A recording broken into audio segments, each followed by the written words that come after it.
Assalamualaikum warahmatullahi wabarakatuh. Kesultanan Banjar pada masanya memegang peranan penting dalam dunia perdagangan di Kalimantan.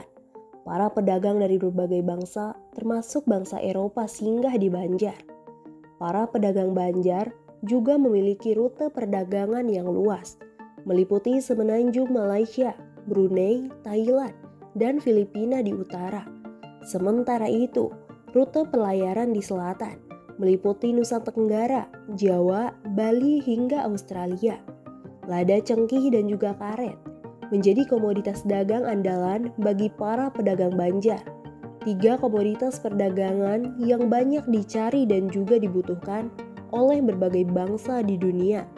Selain 3 komoditas tersebut, Kesultanan Banjar juga merupakan pusat daerah pertambangan.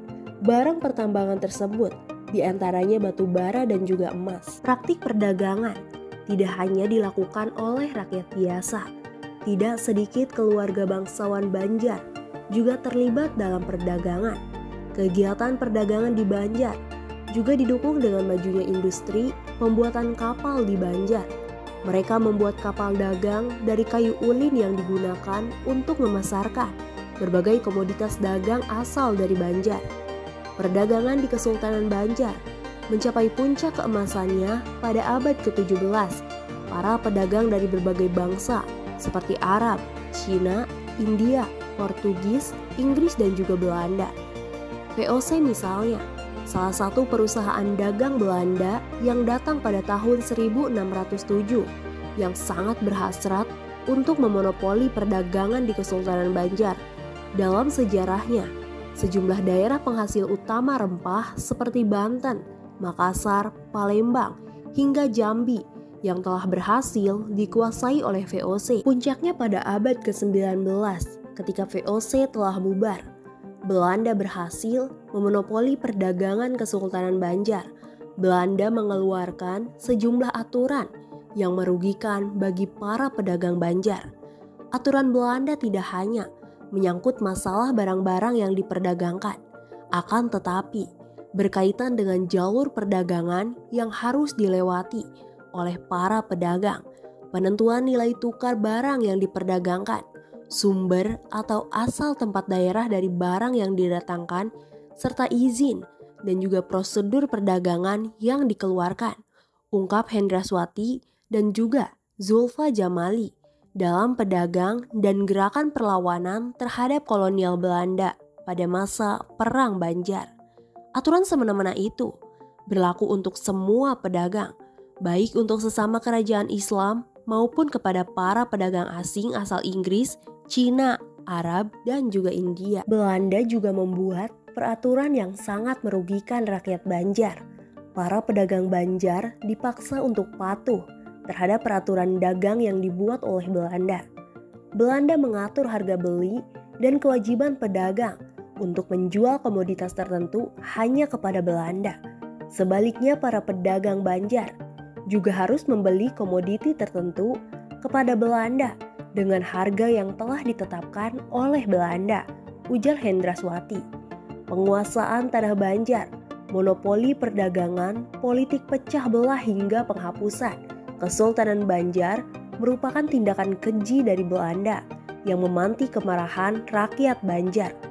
Tindakan zolim dari penjajah Belanda itu mengundang kemarahan rakyat dari Banjar.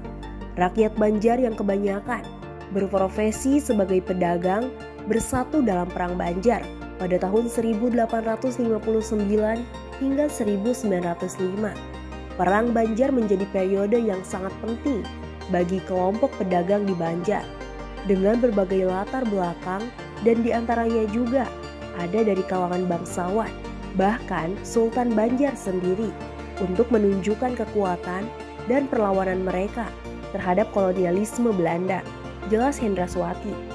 Tokoh utama dalam Perang Banjar ialah Pangeran Antasari, seorang pewaris sah Kesultanan Banjar yang lahir di tengah polemik perebutan kekuasaan di istana. Tokoh utama dalam Perang Banjar ialah Pangeran Antasari, seorang pewaris sah Kesultanan Banjar yang lahir di tengah polemik perebutan kekuasaan di istana. Ia sejak lahir hidup di luar istana dan menjalani pekerjaan sebagaimana rakyat biasa. Aksi culas Belanda yang mengintervensi istana demi monopoli dagang membuatnya kian marah. Pangeran Antasari pun melakukan penyerbuan ke benteng Oranje-Nassau pada 28 April 1859. Peristiwa tersebut menjadi penanda dimulainya Perang Banjar.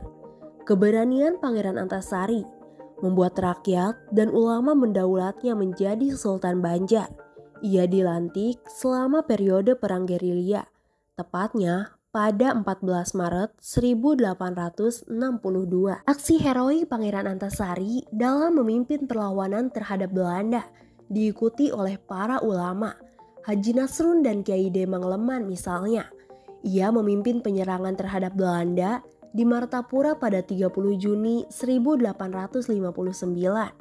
Pada tahun 1859, berbagai perlawanan dari rakyat Banjar terus bergejolak. Selain 2 pertempuran itu, masih ada 2 pertempuran di Benteng Tabanio dan Benteng Gunung Lawak. Perlawanan rakyat Banjar terus berlanjut pasca meninggalnya Pangeran Antasari pada tahun 1862. Anak dan cucu dari Pangeran Antasari terus melakukan perlawanan dengan basis kekuatan mereka di pedalaman Sungai Barito. Perang Banjar berakhir pasca wafatnya Sultan Muhammad Seman pada 25 Januari 1905. Ia syahid dalam pertempuran melawan pasukan Marsose Belanda di Benteng Beras Kuning, Sungai Menawi. Periode Perang Banjar disebut-sebut memiliki pola yang sama dengan Perang Jawa, perang antara Pangeran Diponegoro dan pihak keraton. Sebab dan polanya hampir mirip dengan sebab dan pola yang terjadi dalam Perang Jawa. Pola dari kedua perang ini sama-sama dimulai dari dominasi dan intervensi Belanda di dalam kesultanan yang sedang bertikai, dan munculnya tokoh bangsawan yang ingin mengembalikan kondisi kesultanan seperti keadaan semula, ucap Hendra Swati. Bagaimana menurut kalian? Tulis pendapat kalian di kolom komentar.